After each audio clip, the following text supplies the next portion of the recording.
our desperate Grand Magus kneels on a desolate battlefield, sending out a desperate magical signal for anyone still alive, but no one replies, leaving him convinced he's the only survivor of the demon war. See, the demons had truly brought humanity to its knees, leading to an apocalyptic collapse. But our Grand Magus, Oscar Sage, had put everything on the line to protect the future of humanity, even a single crying baby, along with all the mages of the White Tower who followed him into battle. But even the most powerful mages can't win every war. And soon enough, Edna, a dragon, confirms the High Priest's death to a dying Oscar Sage. She delivers the good and bad news. The bad is that most mages died, and the tower was destroyed. But the good news is the Imperial forces arrived to save some survivors, including his disciples. Oscar Sage finds relief in that small victory, even reflecting that he has no regrets about his choices, and asks Edna to look after his young students. To his surprise, this powerful dragon bows her head to him, promising the continent would never forget their sacrifice. Our dying mage closes his eyes, remembering happier times with his disciples. And then, 20 years later, he wakes up in a different bed, in a different body. Our reborn mage, now Oscar Crucian, jolts awake, confused about being asleep and utterly defenseless, because he should absolutely be dead. Suddenly, a stern mage bursts in, quickly restraining our bewildered scholar as he tries to flee, and then scolding him for his rude behavior. Oscar tries to defend himself with a magic shield, but the wince tent he instantly forms is pathetic, dissipating almost immediately. He's horrified by his weak magic, and the elder just walks away, probably annoyed. Oscar stands alone, baffled by his feeble magic, realizing his mana circuits are utter garbage. But here's the catch. When he asks what happened to his body, he learns about traitors and a world completely transformed. He's stunned to hear that Lloyd Schultz defected to the Red Tower, and Gilead Dominic stole a high-level magic book, and someone even calls him a 5-year-old tower master. What he doesn't know is the world has advanced incredibly thanks to magic engineering, with streetlights and cars everywhere. Our new problem child stares out at the bustling city, remembering a collapsing world filled with despair. He realizes he shouldn't waste time reminiscing, especially after sensing a magical seal on his chest. The thing is, he's alive because of a cheap illegal elixir, which should have killed him with a mana outburst, but instead, he's filled with swirling, unrefined pure mana. Modern society might be amazing, but he's got a lot to figure out. Turns out, some shadowy figures are already talking about our disgraced little mage, with one thug reporting back to his boss about someone asking for their elixir, a man who definitely doesn't like being interrupted. The boss is skeptical, wondering if the person asking was Oscar Crucian, especially since the client was wearing a White Tower ring, a detail that instantly puts the thugs on edge. Suddenly, the two men turn around in surprise, because standing casually in the doorway is Oscar himself, looking as calm as you please. He coolly confirms that he's the one they've been talking about, quite interested in continuing their little discussion. Naturally, one of the idiots decides to lunge at Oscar with a dagger, but our former Grand Magus is way too fast for such petty attacks, effortlessly conjuring a windcutter spell to take the thug down instantly. The attacker collapses, gurgling his last breath, and Oscar is actually a little annoyed he only managed to cut off his head, a detail that reminds him of a high priest's unfortunate demise. The remaining thug, seeing his friend brutally dispatched, curses Oscar and pulls out a strange device, firing off a barrage of projectiles. Multiple bullets fly towards Oscar, but he just calmly smiles as they approach, manifesting a magical windshield that stops them cold. Oscar, genuinely curious, asks if these projectile things are called bullets, before casually deflecting them straight back at the shooter, who immediately crumples, struck by his own weapon. Oscar then steps firmly onto the incapacitated thug, explaining that what he used wasn't a windshield, but a sound-buying spell. He then calmly sits down in a chair, ready to get some answers. The thug, still defiant, tries to refuse, but Oscar just kicks him in the face for good measure. Oscar coldly observes that the man values his pride over his life, which he finds not bad, before enveloping the thug in a dark magical aura that makes him writhe, convulsing from the magical surretion. Oscar calmly explains that channeling wind inside his body creates the sensation of thousands of needles piercing him from the inside, firmly pinning the weeping attacker to the floor with his boot. He then demands to know everything about the thug's patron. The wounded man, to clutching his throat, begins to reveal the information. He mentions a cloaked figure wearing White Tower robes, but Oscar instantly realizes that was probably a ruse to deceive this low-level thug. The man reacts with visible shock and panic as Oscar continues to press him, asking about a distinctive mint smell and how they plan to deal with the aftermath of his assassination. Oscar processes all this with an intense, calculating gaze. With the interrogation complete, the defeated thug remains slumped on the floor, while Oscar moves on to inspecting the folders of documents he just acquired. Our problem child begins reading through the files, starting with the White Tower, and he's immediately questioning the claim that his own tower doesn't have advanced magic, remembering he gave documents to Edna specifically to prevent such a thing, which he'll have to investigate separately. See, the Yellow Tower of the East is busy opening up the great magic engineering era, while the Blue Tower of the South contributes to everything from drinking water to potions, and the Red Tower of the West actively assists in monster subjugations. Meanwhile, Oscar sits there reading, with the whimpering thug still on the floor. The craziest part is the White Tower, which lost everything 20 years ago, hasn't made a resurgence since. He holds his head in frustration, learning his tower is now involved in item delivery, which, considering they're wind riders, sounds completely ridiculous to him. Oscar demands to know who pushed for such a business, and the thug reveals it was the current White Tower master, making Oscar realize with annoyance that it's his own former students behind this mess. He wonders why a tower that used to rule the potion market 20 years ago, before all those potion creation methods were supposedly burned, is now just selling clean water at expensive prices. He just can't believe how far they've fallen. After gaining all this information, Oscar considers what to do with the informant. He taps his finger on the document while the thug trembles in fear. Pondering whether to save the informant since he gave good information, Oscar Oscar ultimately dismisses the thug as a piece of dung with legs, leaving him to his fate. He makes his exit, leaving the champagne bottle behind. Oscar walks away from the mansion that night, carrying his new folders. Back at the White Magic Tower, which stands illuminated against the starry night sky, Oscar walks through a doorway into a quiet room. Exhausted, he sits heavily in a chair, placing his items on the table. Our former Grand Magus then wonders if he can even use that magic in his current body. As a magical room glows with green light, he attempts to conjure a wind archive spell, only for it to instantly disperse into wisps of smoke, confirming he can't use it yet. He gazes at his hand as light flares around it, accepting the reality of his current limitations. But then, he places another folder on the table and looks down at the open document in his hands, which describes Oscar Crucian as the sole survivor of a disastrous mansion fire. This kid was a certified genius, scoring nothing but full marks in the Empire Academy, and even publishing an extraordinary thesis that proved his undeniable talent. Problem is, Oscar wonders, why is someone like that still level 1? His eyes widen in realization as he reads further. Oscar is shocked to find the document initially attributes his low level to mana deficiency syndrome, a condition where someone understands magic better than anyone else but can't actually use it. He holds a glowing blue tablet, reacting in utter surprise as he keeps reading, realizing that Oscar Crucian doesn't have mana deficiency syndrome at all. Rather, someone sealed his mana circuit. Our former Grand Magus is intensely analyzing a glowing magical interface, realizing his body doesn't actually suffer from mana deficiency syndrome as everyone thinks. This illness typically prevents magic circulation and accumulation by sealing circuits and capping a mage's level at 3. But our budding Tower Master discovers his situation is different. His physical circuit isn't twisted or naturally flawed, which is why mages with the syndrome can't get past level 3. But instead, someone purposefully tied it up like a knot. He even figures out his past self. Oscar Sage knew this all along, and if his former identity was truly a genius, he would have understood the nature of his own sealed circuit. Oscar Sage must have created his playboy persona on purpose to hide this knowledge and protect himself, which our awkward Tower Master ponders would explain why his past self resorted to illegal elixirs, desperate to undo the chains himself, which our awkward Tower Master ponders would explain why his past self resorted to illegal elixirs. He needed to untie the knot without trusting anyone, and Oscar realizes he just needs to unravel the knot, which sounds much simpler. As he sorts through books, he finds his past self spell book, flipping through its densely packed pages filled with brilliant advanced magical theories for attacks and defenses, even detailed weapon reinterpretations for guns. He notices his past self also meticulously wrote about how these could be best used in different situations, despite never being able to cast magic himself, performing all these mock experiments only in his head. Our level 1 professor understands why his past self was called a genius, realizing they are similar when it comes to interpreting theory. Oscar Sage must have worked harder than everyone else to achieve this knowledge. Reading the final page, Oscar Sage's somber note hopes the book blows even the weakest of winds towards the White Tower before he attempts his biggest challenge. Our young mage is deeply moved, understanding his past self knew everything, but had to do it all alone. Kneeling, our former Grand Magus vows to undo the knot his past self couldn't untie, and make those who brutally broke his wings pay. He then wakes up in a lush greenhouse, exhausted, realizing his cursed nightmare about the demon world's Viscount of Nightmares persists, reminding him of the past every time he sleeps. He notes the curse is bound to his soul, not his physical body, which is why it wasn't lifted when he possessed this new form. Despite the nightmares, our awkward Tower Master finds that his dreams about his students remain untainted, not just emotional pastimes. He gathers his young students, including Lloyd and Shasha, for a lesson in the garden, explaining that the magic system is divided into 4 categories: enhancement, acceleration, balance, and special types. Young Shasha then asks if each magic tower has a preference, and Oscar explains how the red tower has a preference, and Oscar explains how the red tower focuses on enhancement type magic. When Shasha demonstrates a glowing magical aura and asks if she's a special type,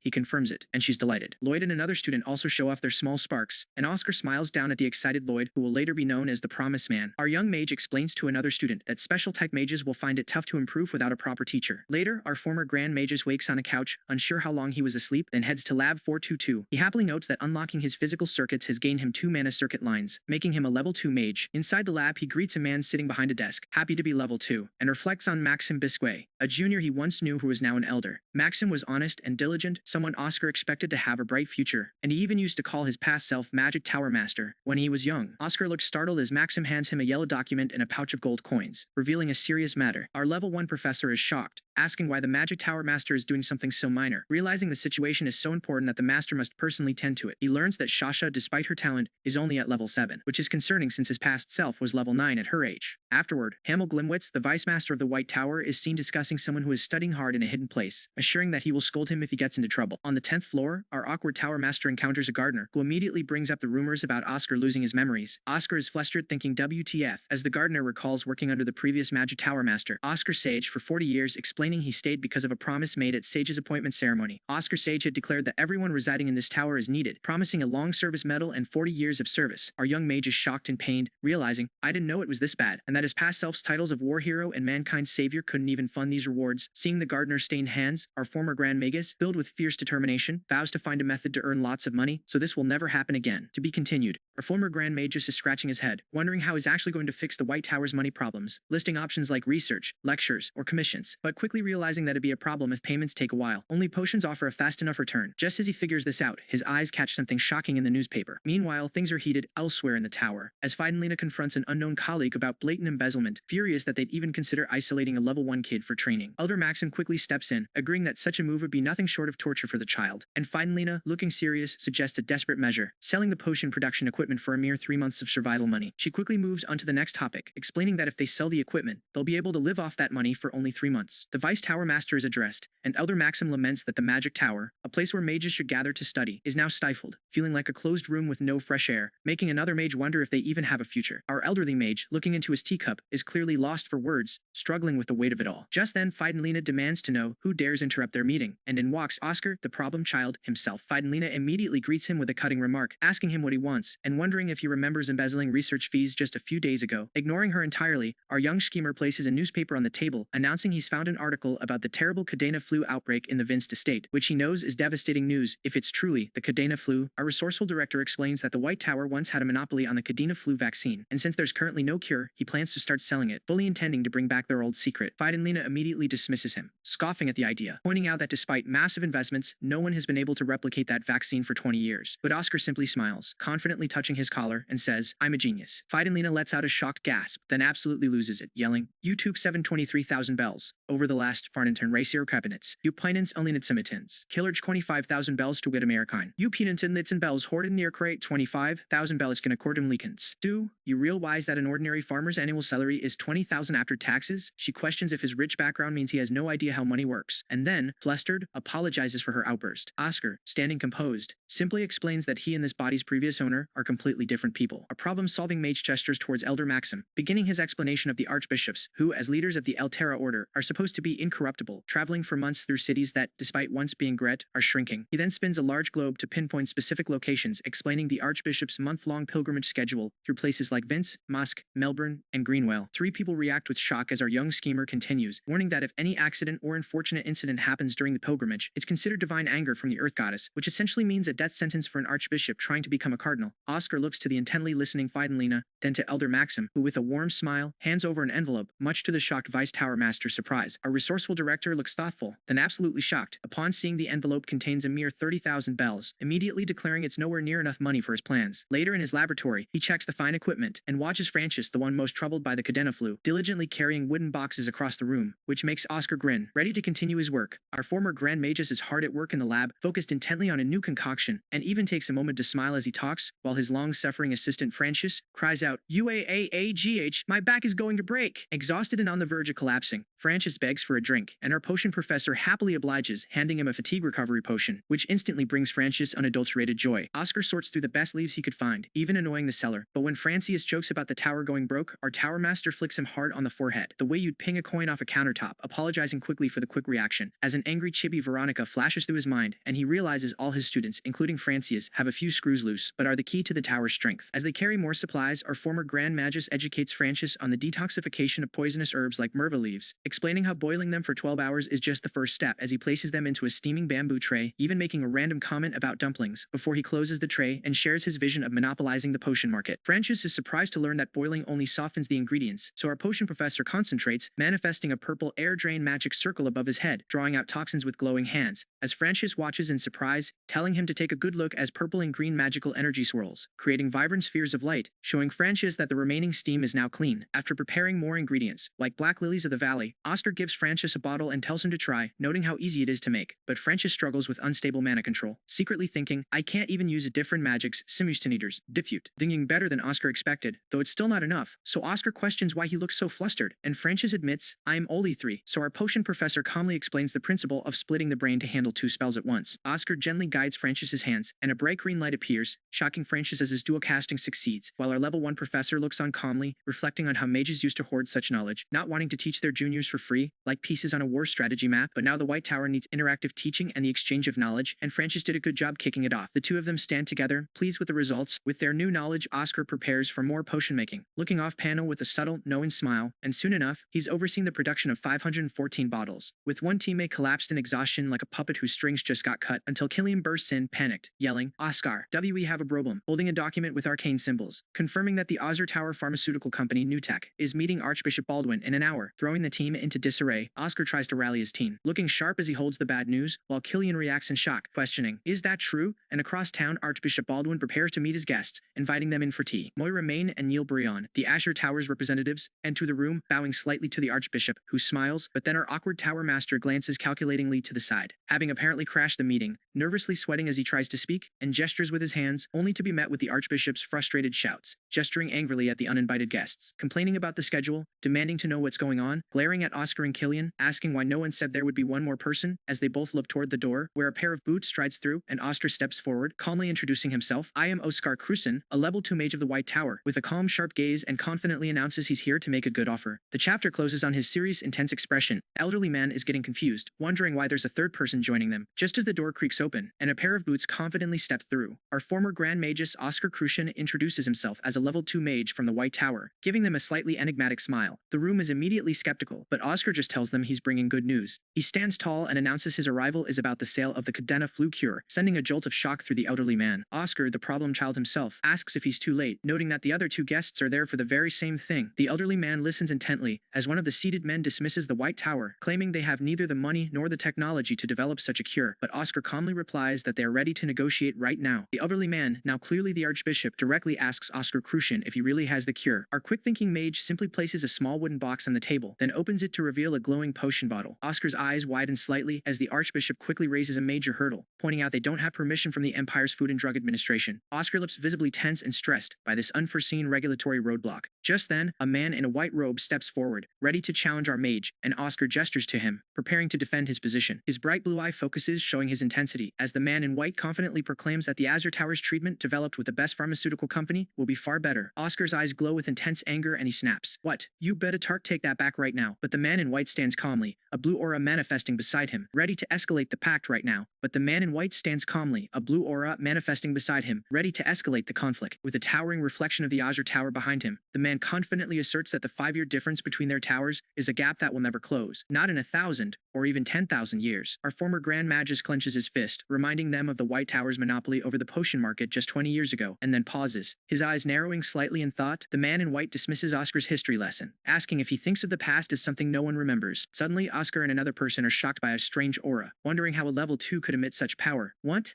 Oscar exclaims, then states he'll have to remind them of the true power of the White Tower. But before he can, an aide interrupts with news of an urgent call, and the elderly Archbishop asks who is calling. The room waits in suspense, as the aide announces it's from the Lord of Vince. The Archbishop reacts with immediate shock, as he hears the miraculous news. All patients who took the shot have been cured in a matter of hours. The problem child himself just smiles calmly, knowing his plan is working. The Archbishop continues the call, confirming there are no side effects, and eagerly asking when the second batch will be available. A man in white robes reports the Archbishop will decide, leaving the elderly Archbishop looking utterly overwhelmed with emotion. He confirms the delivery, just as a man in a blue cape slams his hand on the table like a man flipping the whole board, furiously protesting that this goes against FDA laws and demands Oscar be punished. But Oscar calmly dismisses him with a not ATA laws, and demands Oscar be punished. But Oscar calmly dismisses him with a not ATA all. Our quick-thinking mage challenges the man, asking if he knows anything about the laws regarding wars, implying his legal knowledge is lacking. Oscar recounts that 22 years ago, the deadliest weapon in the war against demons wasn't a sword, but a pandemic. And even though mages quickly produced treatments, the FDA took too long to approve them, leading to countless deaths. He explains how treatments for war wounded are categorized as special treatments, exempting them from the Empire's FDA laws, and when someone protests they aren't at war now, Oscar reveals there are 3 conditions for a situation to be considered a war. He lists the first 2, war against another species or nation, or a revolution, and then the third, which elicits a surprise reaction, is a disaster above B class. Oscar then makes his undeniable point, explaining that the Cadena flu is, in fact, a B-class natural disaster, which means there's no need to follow the FDA's laws at all. Suddenly, the rivals are scrambling, with one young man gesturing wildly, claiming if the White Tower did it, they can too, and rushes to send their own treatment to the Vince estate. An older man warns him that he doesn't understand the situation, and a look of concern washes over one of the faces in the room. The older man slams his fist, frustrated that his meaning was misunderstood. 2 men look on, watching the chaos unfold. The man in the blue cape dramatically rises from his seat, making his exit. Some young men are even joking about whether these brats have a book of villain dialogues. A young man with dark hair subtly smiles at the rival's antics. A young man with dark hair subtly smiles at the rival's antics, as a young man in white robes walks past another, leaving in frustration. A close-up of a face shows extreme anger, and the man in the blue cape aggressively turns away, making his exit. Another young man bows to the Archbishop before making his own departure. As Oscar is about to leave, a man in a black coat stands behind him, emanating a strange presence. Our cunning professor turns, reacting to the magical energy, and his eyes widen as the man in black glows with an intense aura. Oscar senses a refreshing and clear mint smell from the powerful magical aura, as its source emanates from the man in the black coat. His face shows a mix of surprise eyes an intense focus as he registers the energy. Our former Grand Magus then opens a large door, moving to the next stage of his negotiations. The elderly Archbishop gestures for Oscar to sit, finally getting some one-on-one time. Oscar calmly approaches the seated Archbishop, a slight smile playing on his lips. He holds up 5 fingers and, smiling, says he'll take just 5 million. If they were expecting 2, leaving the Archbishop completely shocked and sweating. From a distance, someone exclaims in disbelief over the White Tower's sudden turn of events. Oscar smiles brightly, clearly pleased as he mentally calculates the profits, wondering if it's 10 million. His team piles onto him like he just carried them across a finish line, causing him to emit a surprised "ack." Meanwhile, the elderly Archbishop nervously looks over a piece of paper, dreading what's next. Oscar stands with his triumphant team, while the Archbishop sits across from them, utterly shocked by the revelation of additional fees for his successful delivery. Our former Grand Magus, Oscar Crucian, has a grand plan, announcing that just as Archbishop Baldwin received a divine revelation about the Cadena flu, the White Tower was able to quickly prepare the antidotes, a strategic play that will look great for the Archbishop's career aspirations. It worked perfectly, with the Archbishop paying a whopping 1 million bells for a contract that included sending vaccines and antidotes within a week. The elder official can only react with shock and awe at Oscar's negotiation skills. Oscar then discusses the logistics, confirming he'll need help to meet the tight deadline for vaccine production. He instructs Elder Fidelina to put out an announcement within the Magic Tower, seeking mages level 4 or above for the potion production lab, promising good pay and even meat. This news causes an immediate uproar among the mages, who start gossiping excitedly about the rewards, especially the rumored pork, causing quite a commotion. The problem child himself then gathers the seniors, needing their full attention, but they just keep murmuring amongst themselves, clearly not taking him seriously. Oscar snaps his fingers, and the mages all jolt upright like students caught sleeping mid-lecture. Finally focusing on him, he explains the serious reason for their gathering, to mass-produce vaccines and antidotes for the Cadena flu. However, some mages whisper, wondering why this genius is bowing down to them. One brazenly asks why he expects their help, given the White Tower's lost production methods. A female mage steps forward, voicing everyone's concern about how they'll even make the medicine. Oscar simply states that he's recovered the lost methods, catching everyone off guard. 2 mages are shocked, with one asking if he's really serious after all the money he supposedly wasted. Oscar confidently confirms he's recovered them, and even secured the contract with the Order. The female mage scoffs, accusing him of a bad attitude and trying to leave, unwilling to waste any more of her time. But Oscar stops her, asking what exactly everyone in that room has given up for the White Tower. She looks back, surprised by his challenge. Our awkward tower master then begins listing her professional history, how the royal palace offered her a royal mage position that she declined, and he names another level 5 mage, Descartes Rain, who refused 4 instructor positions from the Imperial Academy. He wonders aloud if he would have been as loyal had such offers come his way. The blonde mage listens intently, a new expression on her face. Francius and another teammate look at Oscar with wide-eyed surprise. Oscar tells his team that the White Tower is enduring its coldest winter ever. He emphasizes their loyalty for staying through the hardship when they could have gone somewhere warmer, rhetorically asking who else he could possibly trust if not them. Francius, ever the skeptic, flatly dismisses Oscar's emotional appeal as nothing but crocodile tears. Oscar pretends to wipe his eyes, then tells Francius to hurry up, saying they need to start working if it's just the 2 of them. As he puts on protective goggles, the blonde female mage watches him with a thoughtful expression. She clears her throat, signaling her intention to help. Soon the whole team gathers around Oscar, eagerly asking what they can do to help.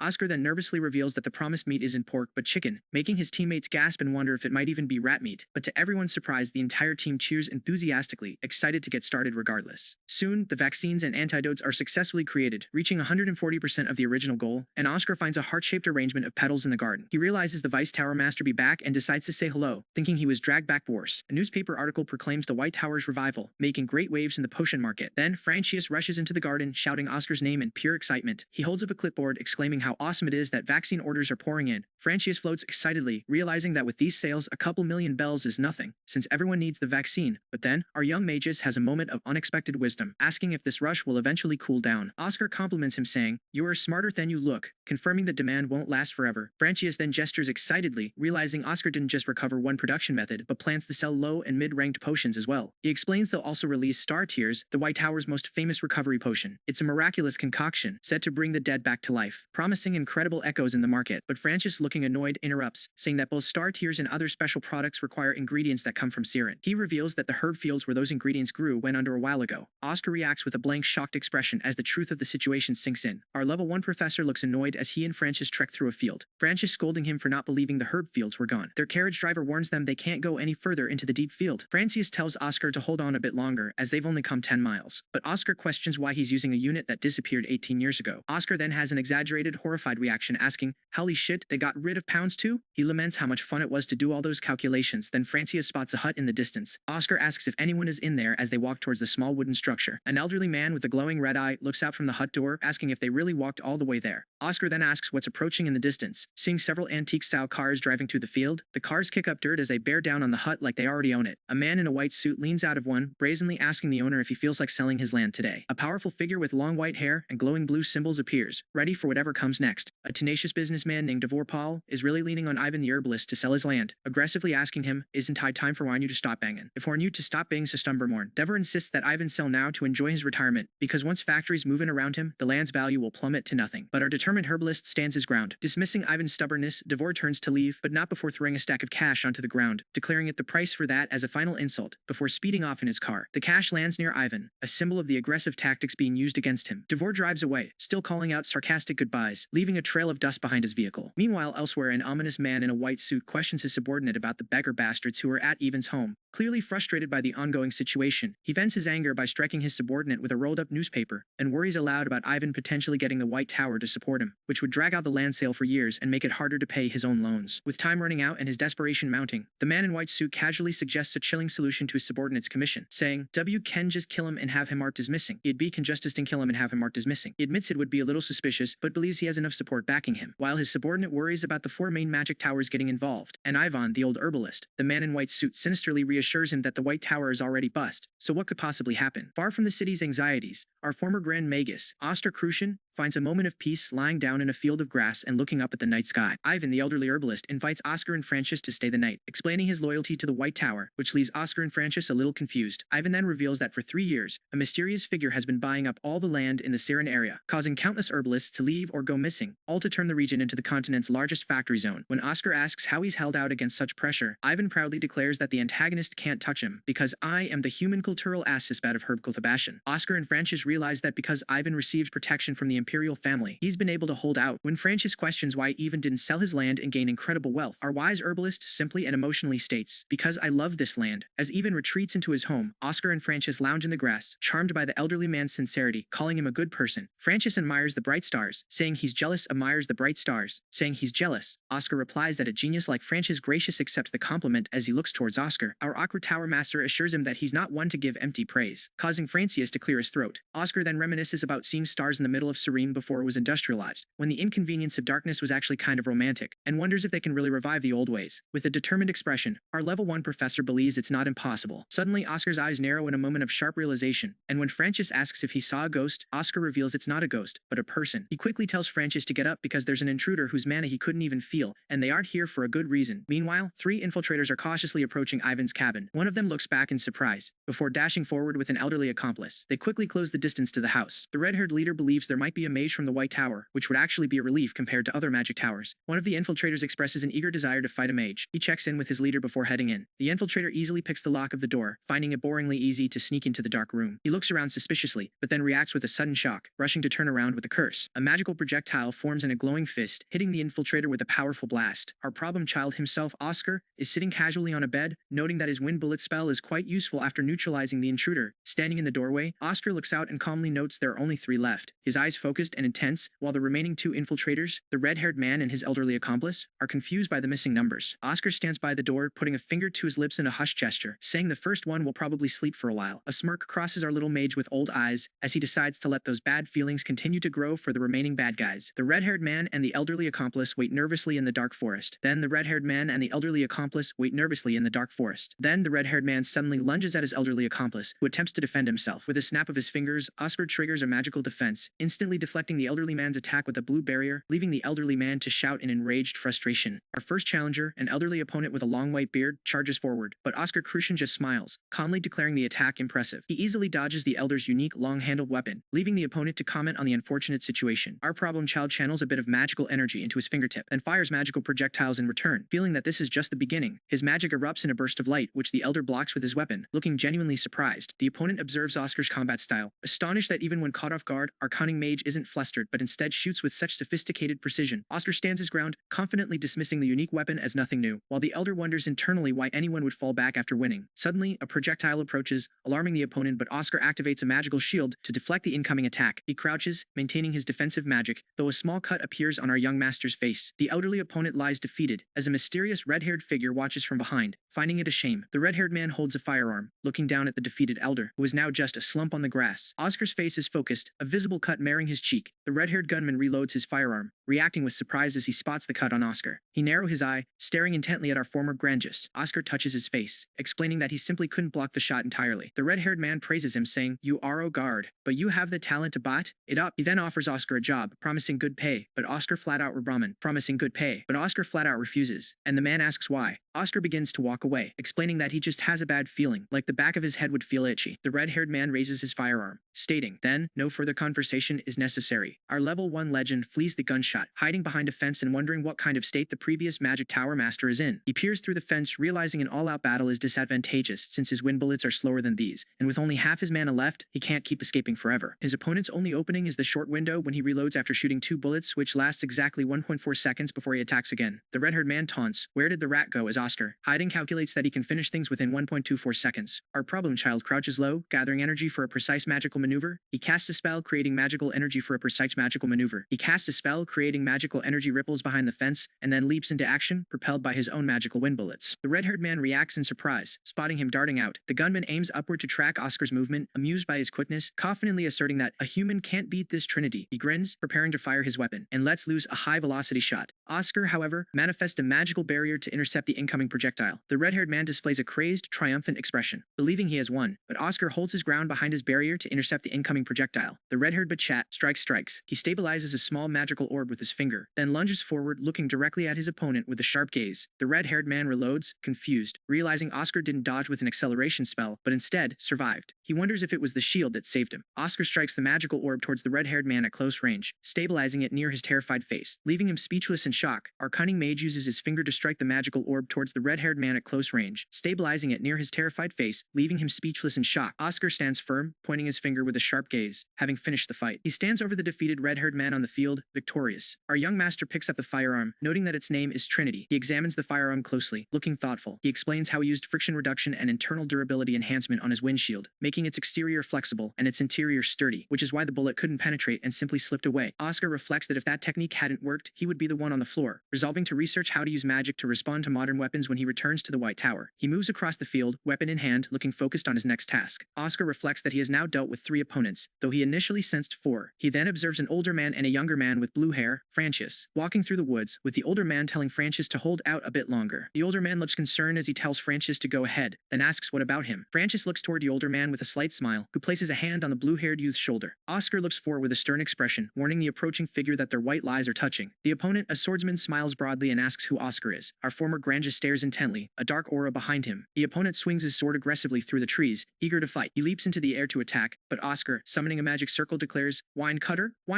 I want to kill you first!" Oscar strikes the opponent's sword with his wind magic, catching him by surprise. The opponent grins wildly, thinking this is too easy even as his sword is deflected, but then his sword shatters during the clash. Oscar looks shocked as his magic pierces the opponent, who just wants something more fun. The opponent smiles creepily, looking down at his wound, then stares intently at Oscar, confused why the feeling of a sword piercing his heart shouldn't be so light. He clutches his chest in confusion and pain, realizing something is strange. Oscar Crucian's magic blade pierces clean through the opponent's chest. Oscar stands calm, his hand glowing with magic, explaining he has a unique constitution, as the opponent gasps his last. Our former Grand Magus looks down at a document he is holding. The man lies hunched over, bleeding and groaning in agony, while our disgraced little mage, Oscar, stands nearby, a green magic circle glowing on his hand, noting his own unique constitution. Oscar looks down at the fallen man with a casual, "Yikes." He then looks surprised as someone emerges from behind a tree, realizing he almost stepped on them. He observes that Francius is a special mage possessing the magic of the god of wind, which can change parts of his body into wind. Oscar, our former Grand Magus, walks through the woods, deep in thought, realizing he only ever saw this rare magic described in old books. These ancient records only mention the 7th magic tower master possessing it as an innate ability, and Oscar admits he never knew Francius had received the god of wind. Francius, startled, asks when Oscar arrived, saying he was scared, to which Oscar casually replies, "Just now," and compliments him for a good job. Oscar then asks Francius where he left to be so triumphant already. Francius reacts with shock, clutching his ears and shouting for even to come back, prompting Oscar to dismiss him as, "This guy." Oscar thinks to himself that if he trains Francius well, he has the potent ability to be as powerful as dozens of high mages, feeling his energy nearby and deciding to follow. Later, an older man embraces Oscar, who casually brushes it off, saying, "Gosh," and attributing all the success to Francius. Oscar muses that his adversary isn't the type to give up easily, implying that if assassination fails, another method will be tried. He suspects a connection to the western region's magic engineering factories, which pollute the Balf River with wastewater every day. Oscar then ponders that if his enemy starts building factories even closer, the older man looks on with curiosity, asking a if Oscar knew about that and questions if the loyalty you must keep to the White Tower Oscar mentioned yesterday is related to his promise with the fourth magic tower master, Reynold Ayus, a story of ancient herbalists who were once called witches. He explains how a savior appeared, famous for his insight, the White Tower's fourth tower master, Reynold Ayus, who invited them to Siren, promising it would be an eternal home for them and their descendants. Someone mentions it's their first time hearing his exact words, having only read about it in a storybook. The older man, smiling gently, confirms it was the first time these nomads had a cozy home, a fact he read from an old book given only to tower masters. He then critiques the Muriel family, saying they are precise but also slow, but a dark-haired character smiles, assuring him there's no need to worry, as the imperial family will move faster than light. Elsewhere, a man in a suit rushes, eager to sign the contract for the Kadena flu treatment with the imperial family today. Another man in a lab coat crouches on the floor startled, fearing they're done for if they run. Suddenly, Senior Superintendent Walker and two subordinates burst into the room. Walker confronts the cowering man on the floor, introducing himself as Senior Superintendent Walker of the Imperial Ministry of Home Affairs Bureau of National Security, and identifying the man as Devor Paul. He holds up a legal document stating he's arresting Devor Paul on charges of ATMPT murder, blackmail property acquisition, and damage to property acquisition, and damage to Paul property acquisition, and damage to Horm and Culpero. Devor Paul, with a mustache, looks distressed, realizing this isn't something he can handle alone. Desperately hoping to contact someone to escape, the dark-haired man then gives a cold command, put him in handcuffs and drags him away. Devor Paul is handcuffed, looking distressed, as a gloved hand holds a cigar near his head. Devor Paul is handcuffed, looking distressed, as a gloved hand holds a cigar near his head. Devor Paul asks a question, but the dark-haired man observes that criminal bastards do have good taste. The dark-haired man talks to his subordinate, finding it unusual and revealing its core. He explains that their emperor truly loves the White Tower, to the subordinate's confusion. He admits he doesn't know why, especially since their heroic achievements were 20 years ago. He shares a proverb, even if you were slanch and Bertlin from a